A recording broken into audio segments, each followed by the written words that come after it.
Afternoon, everyone, for joining us in today's webinar. We are honored to organize this webinar with our partners from Turkish think tank BILGESAM.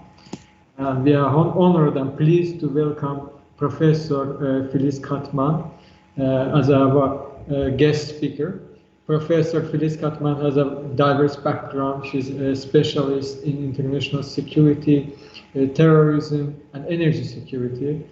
Professor Filiz Katman has written her PhD thesis on the politicization of the Hamas organization in Palestine. She is an expert also in BBC World News. Professor Filiz Katman is currently teaching at Istanbul Aydın University, and she has written and published various articles, research papers in well-known journals and magazines around the world. And Professor Filiz Katman, first please let me thank you for agreeing to join us in today's webinar. And now the floor is yours, and I'm sure the webinar will be very interesting for our students. Thank you very much. It is my honor to be together again with our dearest Azerbaijani brothers and sisters. I have been to Azerbaijan for several times, and I have many other Azerbaijani students. Thank you very much, first of all, to your organization and also BILGESAM, Elnur Ismailov, for inviting me and giving me opportunity to get together again and get new Azerbaijani friends. Today, we will talk about international geopolitics of energy with regard to renewable energy resources mainly.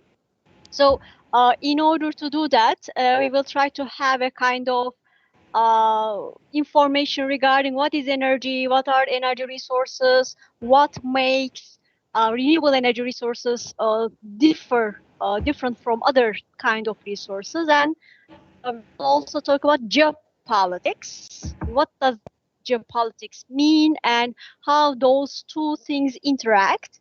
And finally, we will give some charts regarding the latest developments with regard to how renewable energy resources are rising rapidly like a rocket in energy era. I think it is ready right now. Let me share it with you if I can. This is the first time that I will be sharing something with this platform.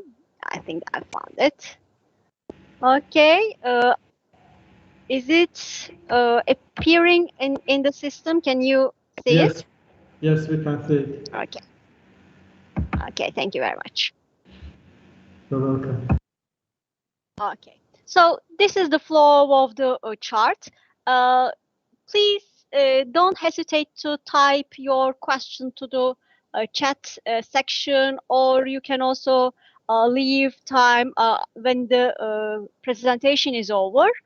But if you would like to raise a question, please use chat part here. When we talk about energy, there's a kind of different mentality with regard to what is the meaning of energy. The very simple way to say the definition of energy is ability to act. So if we consider this definition, it gives a kind of insight with regard to why energy is so important. With regard to our area, international relations, it's a kind of resource that we use to provide light, heat, or cold, or work the machines. So with me, in that regard, energy is in every piece of life we live in. So without energy, neither our body nor our life can sustain. So based on that definition, the security of energy is so important. Let me give a kind of breakthrough here. Why we study energy security, why we discuss energy issues in international politics. This is a kind of interdependence. What does that mean? National security, we all know, is the security of the nation state. The border security in general means. But this is a kind of conventional perspective. The contemporary perception relies on the fact that it is more than that. National security is not only border security of the state. It deals with different dimensions. We have a leading scholars here, Beri Buzan, Yaptawilt, and there is one more. I'm sorry, I always forget his name, despite the fact that I met all these three leading scholars in security studies.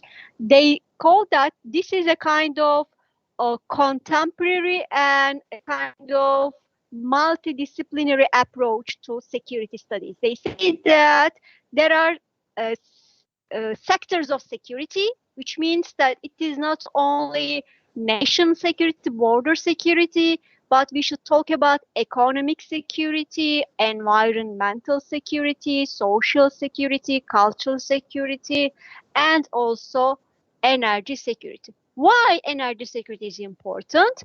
Because if we would like to secure a state, we should also talk about economy. And when we say economy, as you see on the slide, we need energy in order to run the machines in the factories. Not only for running the machines in the factories, but transportation, heating, cooling in the houses, lighting. These are very important for the overall security of the state. Thus, economic security influences national security, and economic security is very much dependent on energy security. Because as you know from economics, this is 101 economics, there are five factors of production. In order to produce something, you need 5 things, and one of them is energy, which is needed in order to work the machines in the factories. So energy security is an indispensable component of national security. And here, when we say security, we mean that there is no danger, there is no threat, there is nothing that we fear from. So if we would like to provide energy security, we should also consider that we are not scared. We are not kind of feeling danger or feeling threatened by the loss of energy. So in general, when we say energy security, we mean that every day we have available and sufficient and uninterrupted amount of energy resources needed daily for heating, lighting, work machines for an affordable price. So these are the components of energy security, and if one is missing, there is a problem. And we all know that energy resources are not distributed evenly, fairly. There are some countries who are rich in terms of energy resources. There are some countries who are poor in terms of energy security. And as you know, if energy security is related to economy, there is also supply and demand side, because energy resources, each individual energy resources are also products. For each product, there is supply and demand. So when we say energy security, there are 2 components. One is security of supply, and the other one is security of demand. So there's a kind of dilemma here. A kind of dilemma. Why? Because when we say security of supply, these are the countries who are demanding energy. So the countries like Turkey, who do not have sufficient amount of energy resources needed for daily uses, they should consider security of supply most. Why? Because every day, countries like Turkey should provide enough amount of energy resources in an uninterrupted way for an affordable price. So they try to secure the supply. For Turkey, security of supply is primary. But countries like Azerbaijan, they should consider security of demand most. Why? Because they sell energy. Oil, gas, they sell it. So the countries who are the supplier countries, who are the producer countries, they try to secure the demand for energy. Why it is important? Because COVID-19 is a breakthrough with regard to energy. Why? It was a kind of legendary moment that the price for oil was minus, which means that the producers were providing money to the buyers in order to sell their product. This was the moment that created a kind of breakthrough in the history of energy business.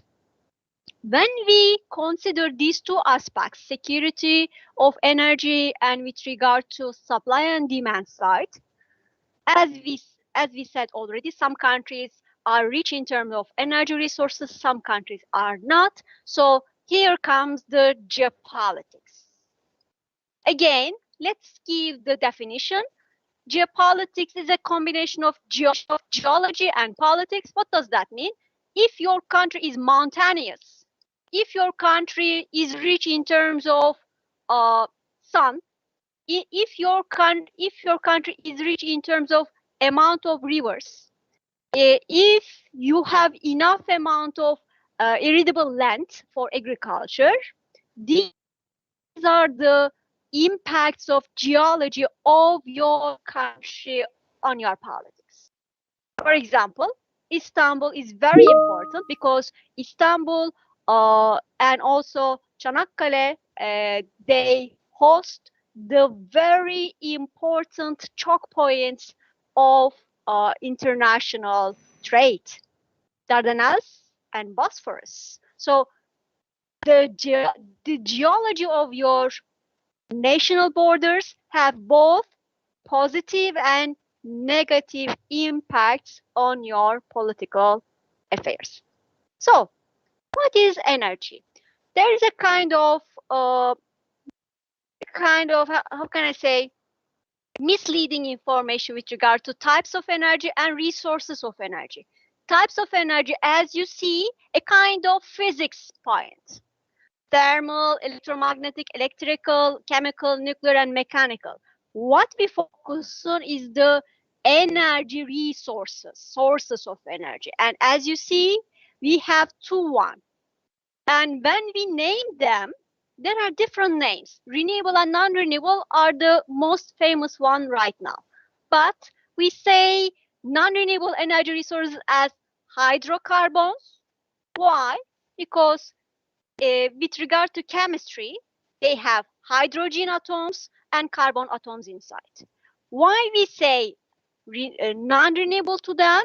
Because those hydrocarbon resources have limited reserve capacity.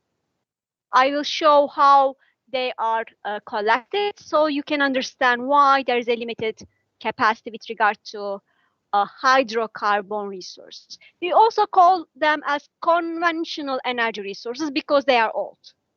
What about the new fashion, which is the topic of today? Renewable. Dear friends, never memorize something. Always analyze the word you see, you hear. Here you see renew. When we try to analyze the word we see, it means that there is something new and it can be regenerated, which means that these resources are limitless. There is no limit.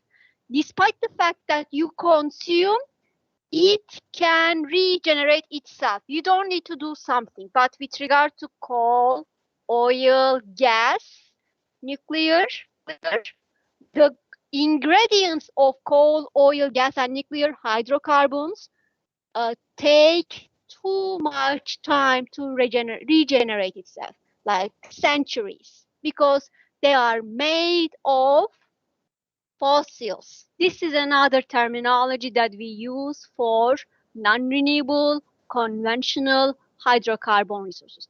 Fossil fuels. Fossil means all the dead bodies of biological components and also animals. They age underground and there's a chemical reaction, and as a result of that chemical reaction, hydrocarbon atoms generate three forms of non-renewable energy resources. Coal is in the solid form, oil is in the liquid form, and gas in the gas form, like in the nuclear energy. So when we say renewable energy resources, those resources are generated, regenerated over and over again by the nature itself. We don't need to do something. And it takes very little time. For example, if you have a solar panel on your house, on top of your house, you consume energy, right? But the capacity of sun never goes off. It regenerates itself and you don't need to do anything. That is the reason why we say renewable energy resources. And when we say renewable energy resources, this is the importance, dear friends. We call it as a kind of revolution because this era will open a new phase in there's a kind of phone ringing.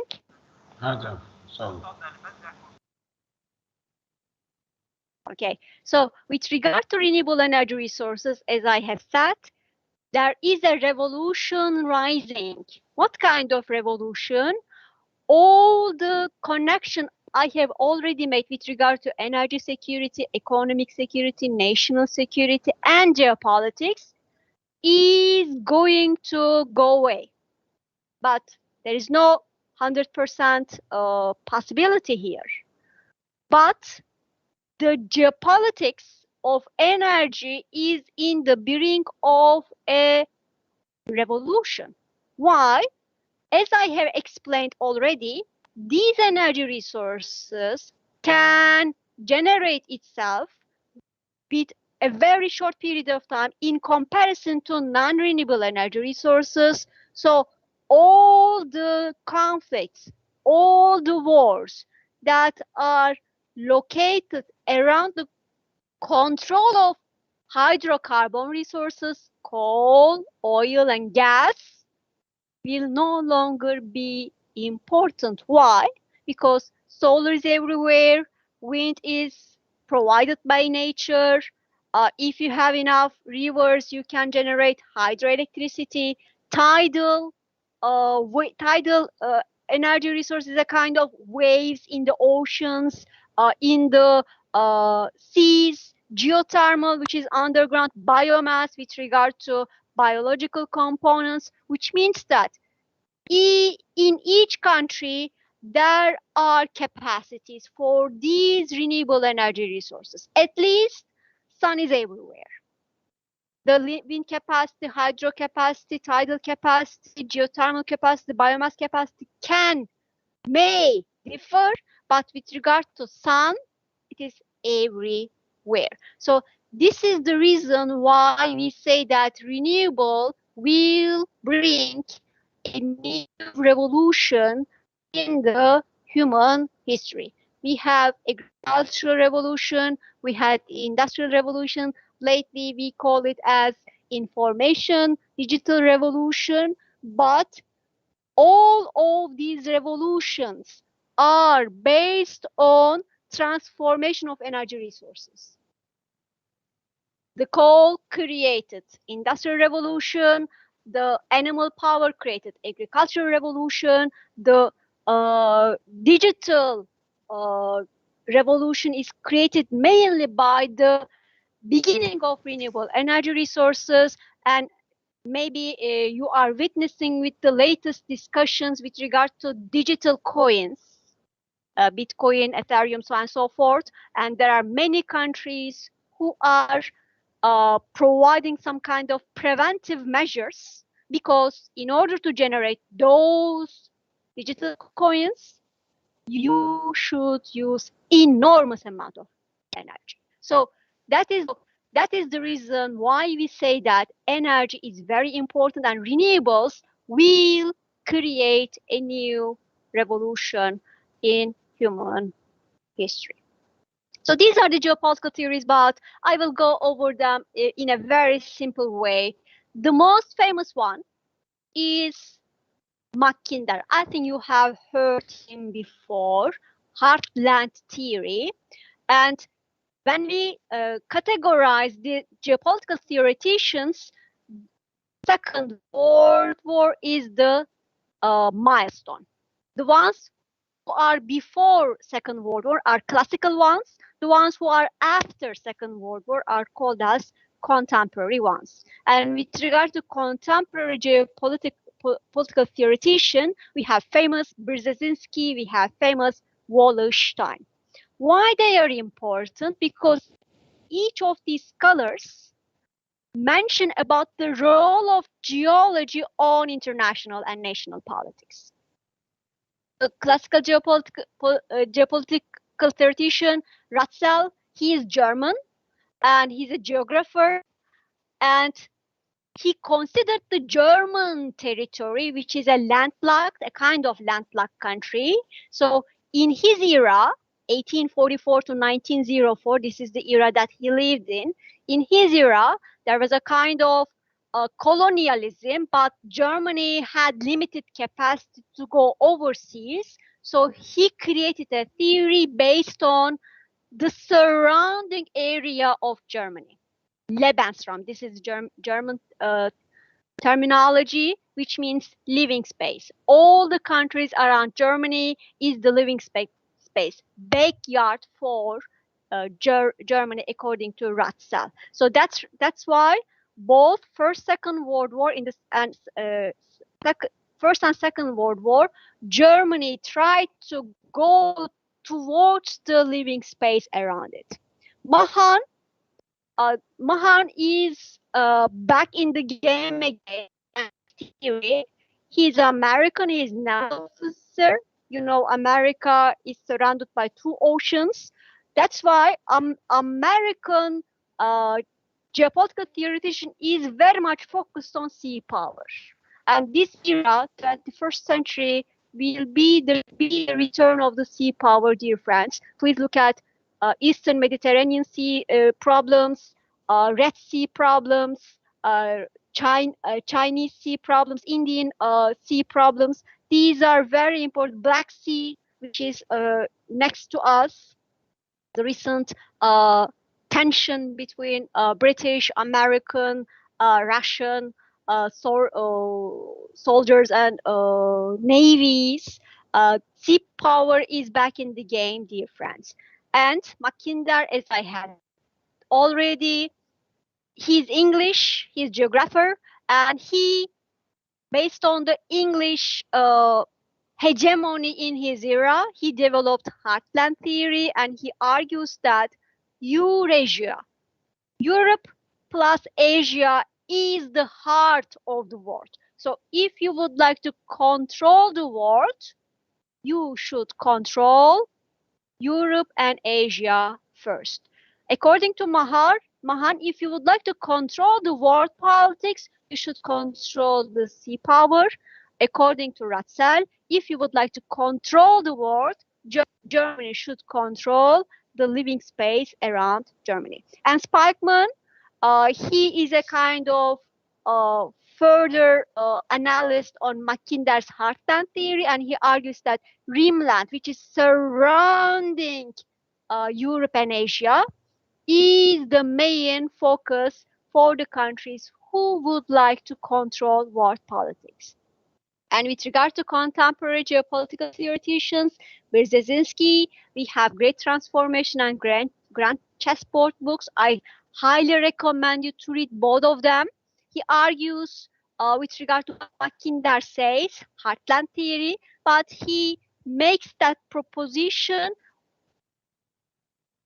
for the West after the dissolution of the Soviet Union. And he says that if the West would like to transform former Soviet Union territories, they should definitely have a kind of a three-phase, which is based on 5-year plan for the transformation of former Soviet Union territories, mainly the territories which are located in the Europe and Asia, Eurasia, like mentioned by Mackinder. And Wallerstein says that the world is divided into countries which is based on economy. Some countries are raw material producers. They are underdeveloped. They are periphery countries. Some countries are rich countries. They are developed countries, but they do not have raw materials, but they have capital, they have technology. But what is lacking in there?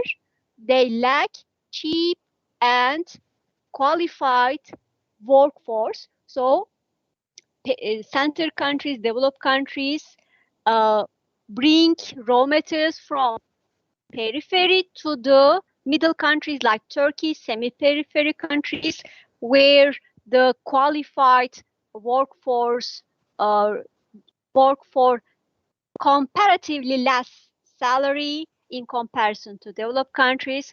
Then they bring all the semi-finished product to the center countries, and they put technology and they export to semi-periphery and periphery countries for higher prices. Why did we discuss about these geopolitical theoreticians? Because, as I have mentioned, the era was controlling the hydrocarbon resources formerly, but now the entire game will change. We have a mentality here, great game, I think you have heard about it. It's a kind of mentality to control oil, gas, and coal reserves, but it is transformed as new great game. The players are different. It is no longer British Empire, but it is now a United States of America who tries to control. These are the pictures of those scholars. You can find some interviews with Brzezinski and Wallerstein. I highly recommend them.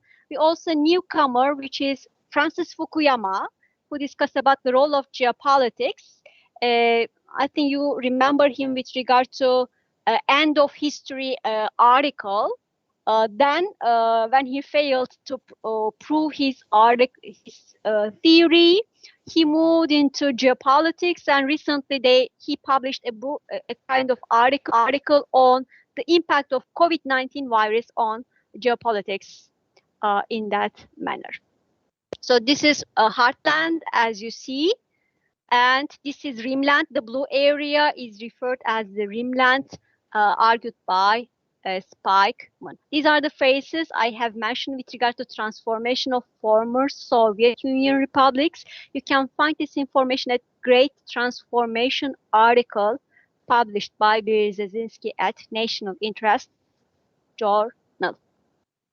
Okay, so let's come to the energy. Let me say what I should say at last in the very beginning. This era, dear friends, will be the era of, how can I say, kingdom of sun. And mentioned by Fatih Birol, who is the director of International Energy Agency, he says that the king of energy is solar. What does that mean? As you see, these are the eras that the transformation has been taking place since the First World War. And as you see, as the time goes by, first of all, the amount of coal gets very less. Then it is replaced with oil in 1970s. And 1970s, we have this famous oil shock with the Iranian revolution. Then when we come to 2000s, there's a new energy resource gaining ground from oil and coal, which is natural gas. So We can say that 1950s, 1920s was the era of coal. 1950s, 1970s was the era of oil. But when it comes to 2000s, it was the era of natural gas. But with the 2020s, those hydrocarbons, fossil fuels are outdated. With which they are replaced? With modern renewables. As we can say, since they can regenerate itself, there is a very big demand in comparison to demand for hydrocarbons. But is everything bright for renewables? No, it is not, because for renewable energy resources, the very important component is the price. Formerly, in the 2010s, we were discussing about how it is expensive to generate solar energy since due to the fact that solar panels are so expensive. Again, we have China who intervened into this problem, and they produced very cheap solar panels. It was not enough. They also produced it with a very efficient way. So the new solar panels are not expensive, and when we use them, it is more efficient way to generate solar energy on your rooftop. So this new era will definitely be focused on where the renewable energy resources are located. I will come to there later, and I will ask this question to you in order to make an exercise. But let's go over some recent factors who are affecting the energy revolution. It was not only renewables, dear friends, who created a kind of paradigm shift, but we also have shale gas. I think you all heard about it. What does shale gas mean, dear friends? Let me tell you in a very simple way. There are rocks. We know that the rocks, right? Inside the rocks, there is a natural gas. But it is hard to take that natural gas inside the rock and to use it. It was very expensive. You need technology, and you also have risk to contaminate waters, underground waters. But United States of America changed its entire energy story with innovation they made on shale gas. They invented a method, a technology. When they successfully take the natural gas inside the rock, United States no longer became energy importer, but United States became net energy exporter. United States began to sell energy to other countries, and recently they replaced Russia in natural gas, and they replaced Saudi Arabia in oil. They became the number one. What does that mean? How should we connect this information with regard to economic security of United States of America, national security of United States of America? So simple. As we said, the current conflicts, the ongoing conflicts, and the wars in the world history were mainly affected by the efforts to control hydrocarbon resources. Where were they located? Middle East, Central Asia, Russia.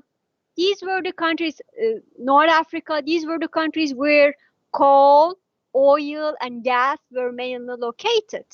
So the countries who needed energy? Western countries, developed countries who needed energy, who tried to secure the security of supply of their countries, try to control these hydrocarbon resources. So we have ongoing conflicts in Africa, North Africa, Middle East, Central Asia, and northern part of Europe. But if these renewable energy resources and shale gas replace the hydrocarbons, what will happen? So simple.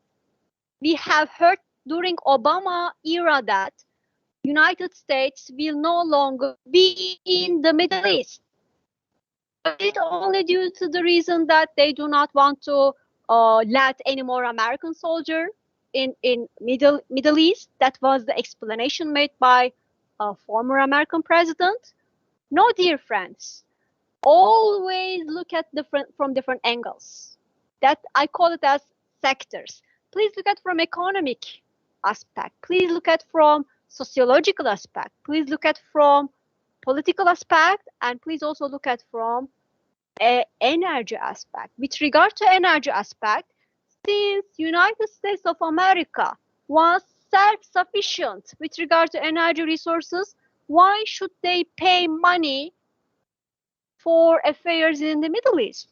It was nonsense. And you know, in United States of America, every penny the taxpayer pays, they ask the price. They say that, where did you spend it? So in order to be accountable, there was no legitimate ground for American politicians to stay in the Middle East. Comparatively less, not totally, okay? With the shale gas, this is the impact of shale gas on American foreign policy, dear friends. America became a net exporter country. They replaced the leading producers of hydrocarbons. And with regard to show the difference, the change in global oil and electricity consumption, as you see, it is no longer the same. In the 20 years, this is the change. What will be the next 20 years? It will be much more devastating, dear friends. So what will happen to the countries, oil producer countries, Saudi Arabia, Russia, Iran? What will happen to them? Do not consider that it will happen overnight. No, it will take time. There is a gradual decrease. Why? Because it is mainly economics, dear friends. If you have a resource, you use it until there is no reserve capacity. So there will be a gradual decrease. But what was surprising most? COVID-19. COVID-19 virus changed the entire expectation, entire prospects, predictions with regard to future of energy. There was a kind of immediate decrease in the demand for oil, which was a shock. As I have mentioned in the beginning, there was minus prices. The stockers were giving money to the buyers to take the oil from their stocks. That is the reason that we should consider. So what will be the next 20 years? This will be the change, dear friends.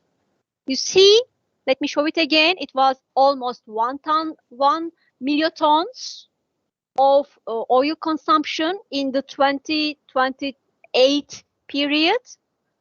It will be almost half of it for the next 20 years. And as I have said, with COVID-19, this dimension happened all of a sudden, overnight, almost overnight.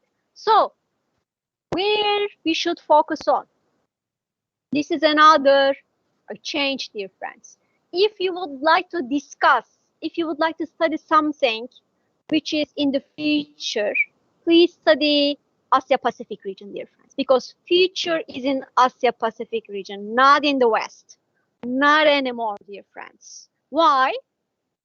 The population rise, economic development, and demand for energy will mainly generated from China, India, and Southeast Asia.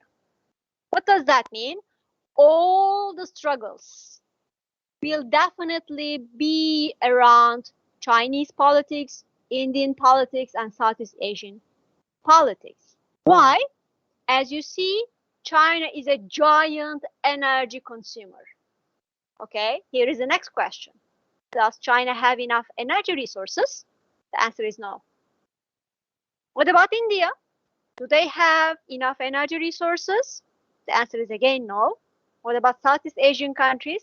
Again, no. Where do they generate their energy right now? Middle East. But they also have some resources like coal resources. Let me tell you one more thing. If you consume hydrocarbon energy resources, you pollute the air.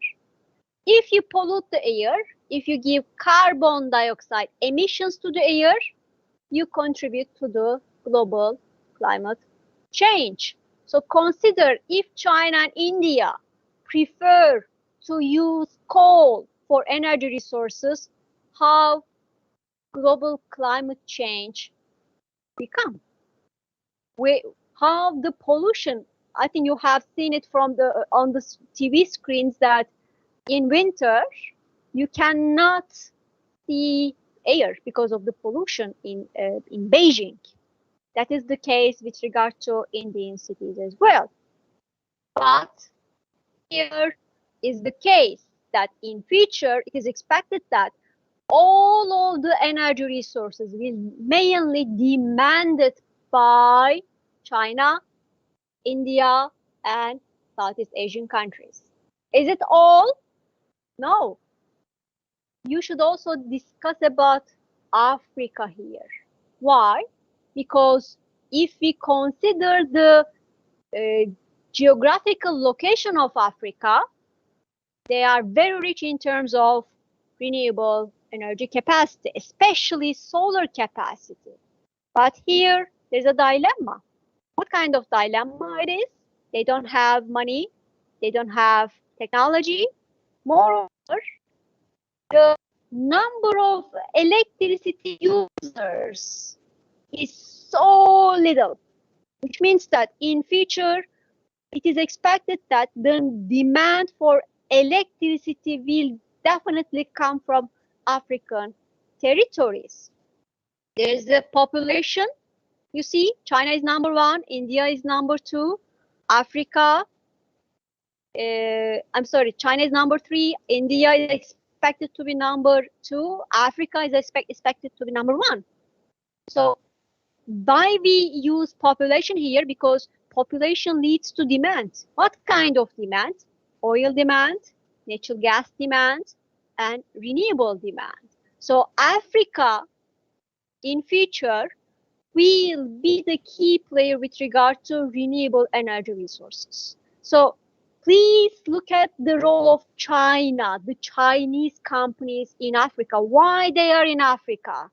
This is the answer, dear friends. Why they are in Africa? Because the oil and gas that they generate from Middle East will no longer be needed. So what it will be needed? They will need renewable capacity. So they are in African territory. I have mentioned it earlier. I said that solar is the king. Another terminology we use is the solar is the star. Why? You see the sharp rise in the graph? This is solar panels, dear friends. It is more than expected. And let me tell you, with COVID-19, it is more than you can imagine.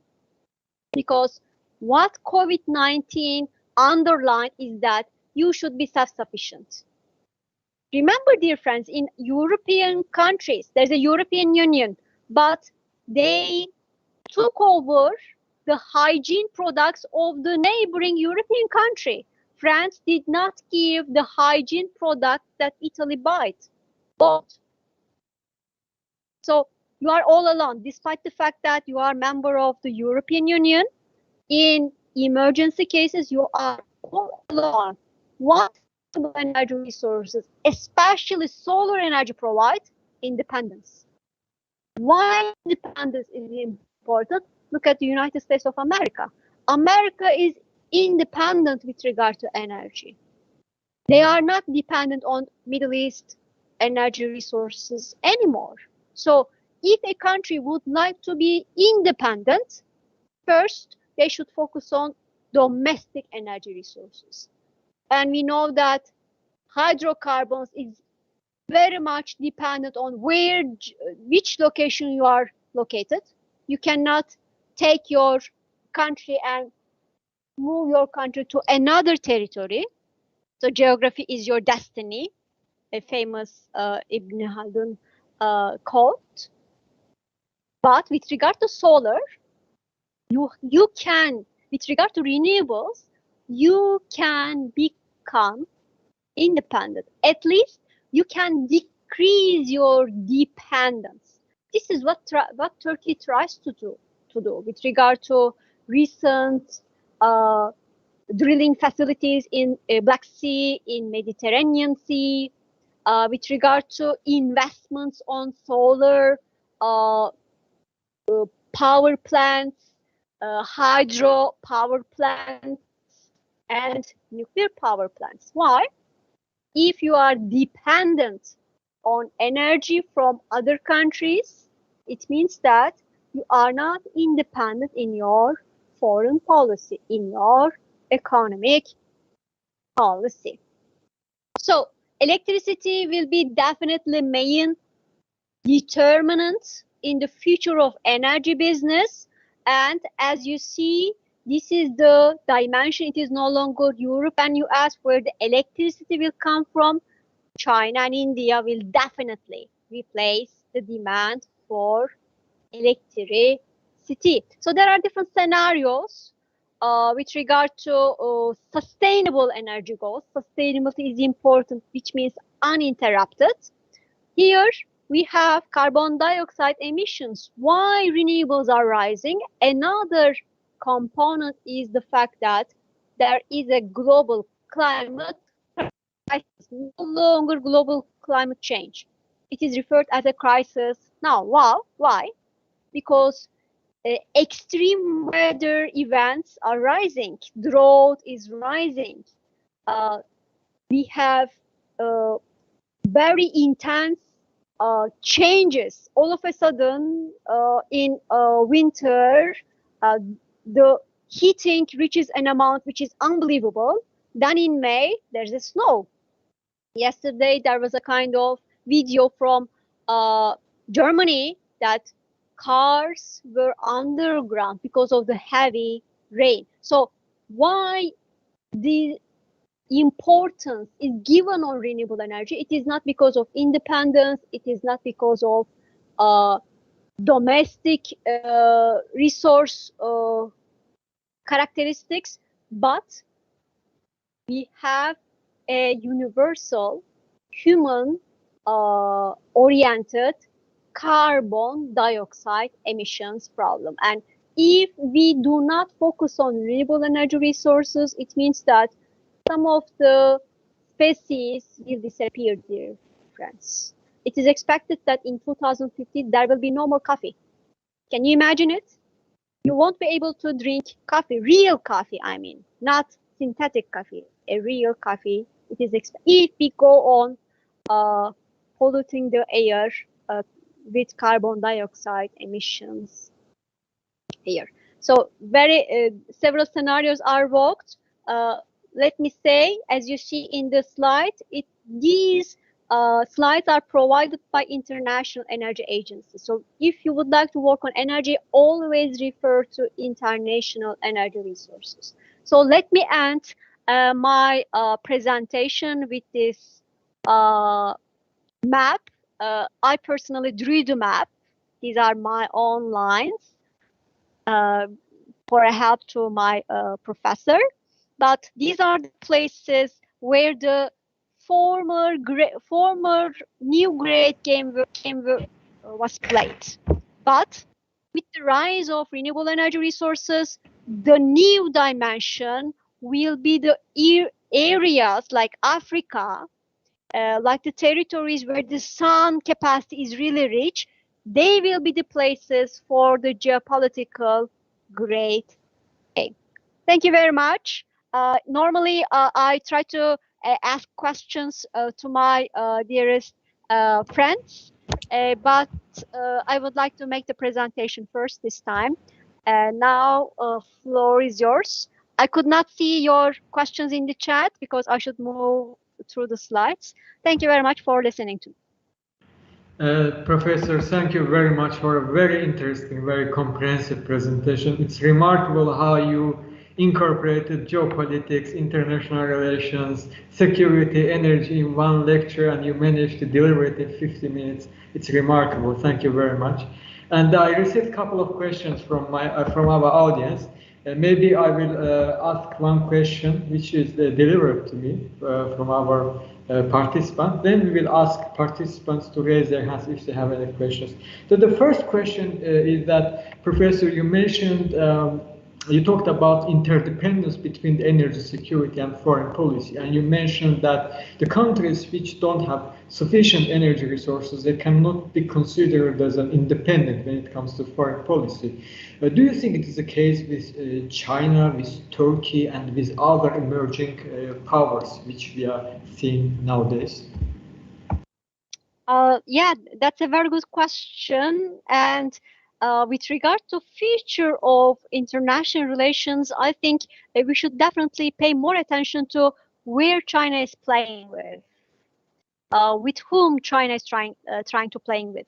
Let me give you one simple example. If you recall your memories with regard to the statements made by Chinese government with regard to what is going on in Syria. Have you heard anything? I don't remember anything. With regard to Somalia, have you seen any kind of Xi Jinping statement with regard to how terrible it is, so on and so forth? No, we have not. But recently, all of a sudden, they began to talk about and they began to send diplomats to Middle Eastern countries. And for the first time, they became vocal. They made statements. And you know what? There's a big criticism within the Chinese population, Chinese people. They say that, wait a minute, it is too early. Please look at the word here. It is too early. Why? Because if you remember Sun Tzu, the famous strategist, please be cool, please be patient. When you are fully ready, do not expose your aims. Because if you expose it too early, you will lose it eventually. Wait for the right moment. This was the criticism made by Chinese experts with regard to recent Xi Jinping's statement with regard to what is going on in the Middle East, in Iran. Why China and Iran recently had a very important agreement. Please look at the details of the agreement. It is not a simple agreement.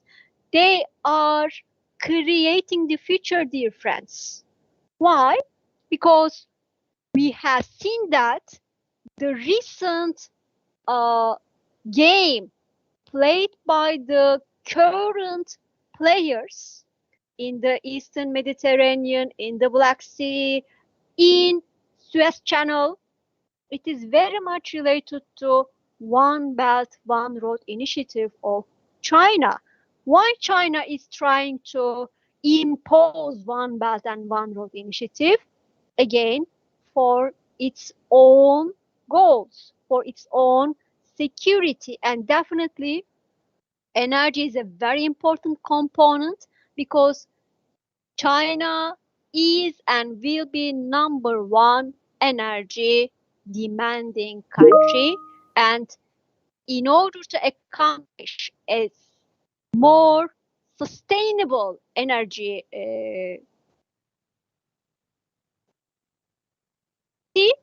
China should definitely make steps, baby steps now before 2040s, 2050s, you have seen the numbers, the demand will be enormous.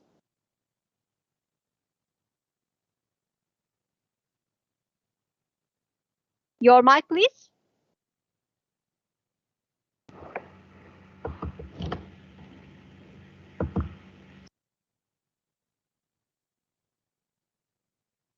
Your mic is still off, Elmir.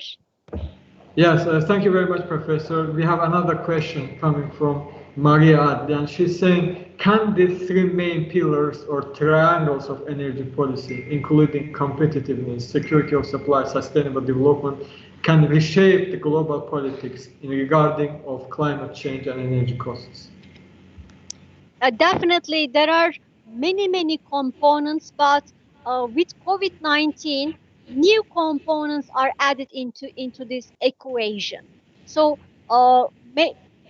I'm really worried with regard to the recent studies handled in Antarctica, because they found new species who were buried under ice, but now they were not dead bodies, they were frozen. Now they are alive, they became alive. So we don't know what it will shape, how it will shape the future of energy. One more thing, as you mentioned, there's a kind of global climate change, and with regard to global climate change, ices are melting. When the ice is melted, we have a new sea route. Where this sea route goes through, let me show you with this slide again. You see, up in the Russian territory, China does not need to go through this channel anymore. China can go over Japan, over Russia, then to Europe. They don't need to go through Mediterranean. They don't need to pass through Suez Channel. We have this recent evergreen crisis. It was a kind of shock. And they tried to show that if you make this thing as a kind of trouble in order to stop China, okay, fine, we will go through this Antarctica way. In future, we don't know how it will be shaped, but definitely the components, the factors, the determinants that we know are less than the determinants that we are not aware of right now. Yesterday, there was a statement by US forces, and he said that we should be ready for the war in the space. Is it going to be the war between the nations on Earth, or does he try to give reference to the recent Pentagon report on aliens? We are not aware of it. We don't know. Maybe they know it, but as one of you, I have no information, verification with regard to what they know. So the future is a kind of wake, and energy future is definitely wake in that manner. Today I heard about a kind of startup who produces nuclear energy, dear friends, in a very small area. You don't need to make big investments. You don't need to spend too much money. It's a startup, and let me tell you, Jeff Bezos is investing his money on this nuclear energy startup. So this is a kind of example that we don't know what the future will hold, because nuclear energy does not pollute the air, but there's a contamination problem with regard to chemical ingredients. But with regard to carbon dioxide, they are more neutral in comparison to hydrocarbons. Thank you very much, Professor. I would like to ask the audience if anyone has a question. Because if you have any question, raise your hand. Otherwise, I would ask questions because okay. So the question I received from one of our students, Mr. Asim Aliyev, is that how critical is Malacca Strait and Hormuz Strait to energy security of Asian great powers or Asian regional powers. Okay, thank you very much. Thank you for asking such a kind of to-the-point question, because due to time limit, I try to skip those points. We call them as choke points, and you are very right. These are the choke points that are very critical with regard to future of energy security, because they are very much close to India and China and Southeast Asian countries. And with regard to those traits, the neighboring countries to those straits are very critical, and there's a kind of game played in there.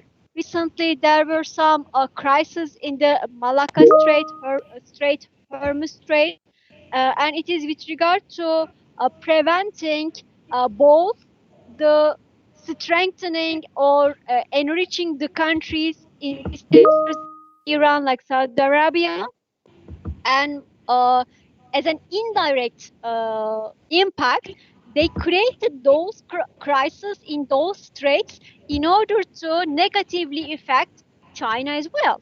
So when you look at those crises, please always try to look at from other angles. Please ask yourself this question: which country will benefit from this crisis? What will be the impact of this crisis on economy, on foreign trade, on energy, on environment, on sociology?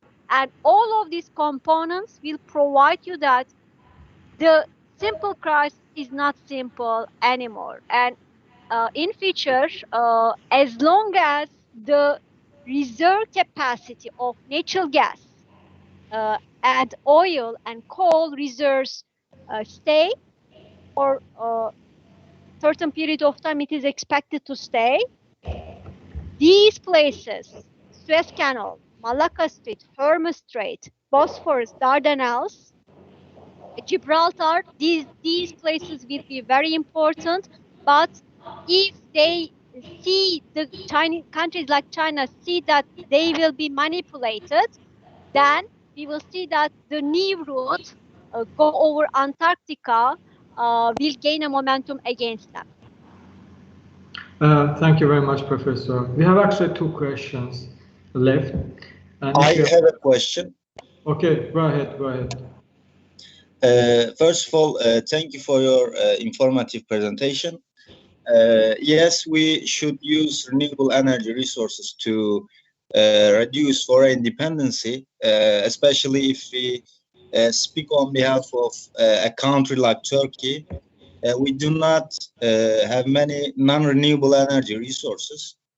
And I want to ask this, how much of the energy consumed by Turkey is renewable energy right now, and when will Turkey go much further from the breach location on energy? And thanks in advance. Okay, thank you very much. With regard to the use of renewable capacity, there was a recent statistics provided by international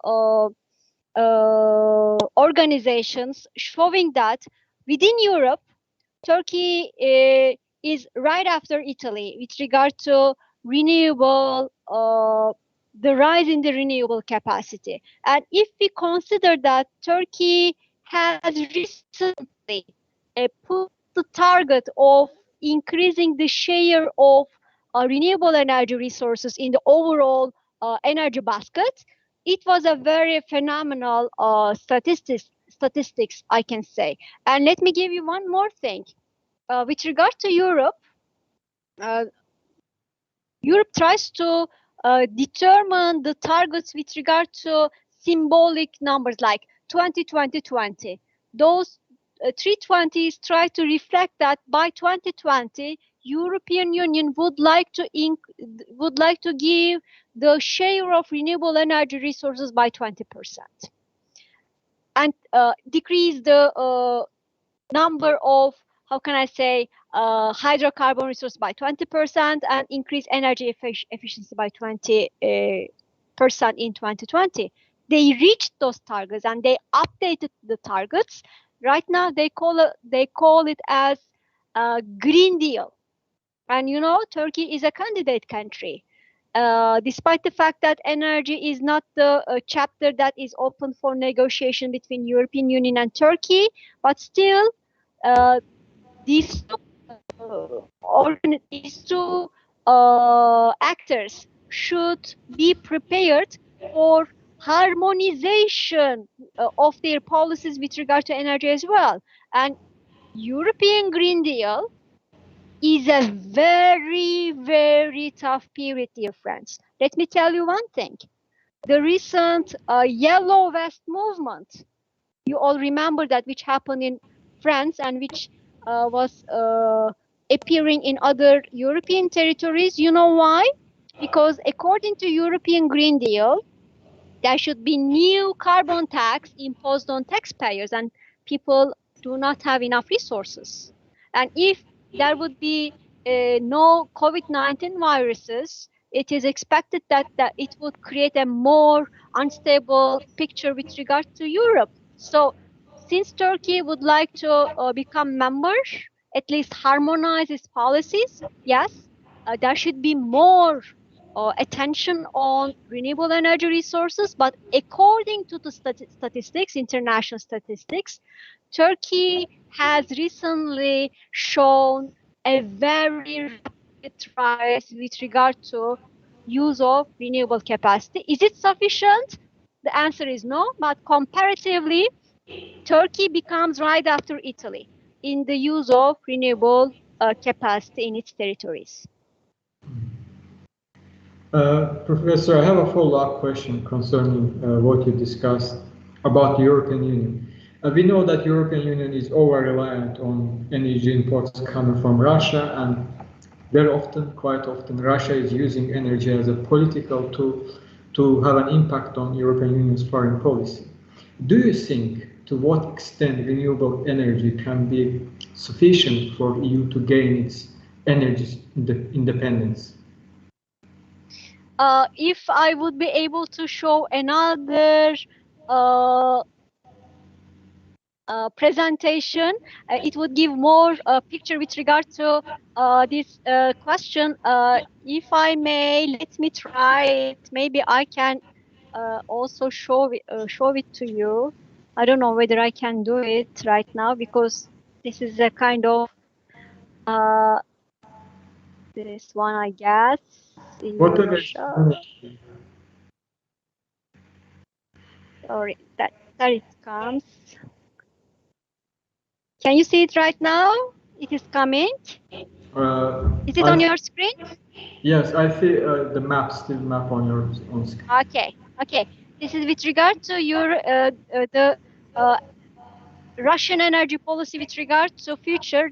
They call it as Energy Strategy 2030. They're aware that Europe tries to avoid Russian energy resources, and in Russian energy policy, it is called that Eastern Vector and Western Vector, and Western Vector is the European market, and they know that in future it will be Asian, Asia-Pacific markets will demand the energy from the how can I say Russian territories, and they are aware of it, and they try to update their strategy with regard to 2030. So these are the numbers, dear friends. We have Nord Stream, and we have second Nord Stream 2. And let me tell you one thing, it is not only Europe-Russian relationship, but there is also America, who is also a very active player in European energy policy. Why? As I have mentioned, United States of America has become net energy exporter. Where do they export? Europe. They want to export liquid natural gas to Turkey, to Europe. So they don't want the construction of Nord Stream 2 coming from Russia to Germany. What did they do during Trump administration? Please remember, they threatened Germany to impose sanctions if they continue construction of the Nord Stream 2. But Germany resisted, And right now it is in the last phase of the construction of Nord Stream 2. But as you see, the numbers are decreasing, dear friends. And they know that Europe is not happy with regard to monopolization of its market by Russian gas.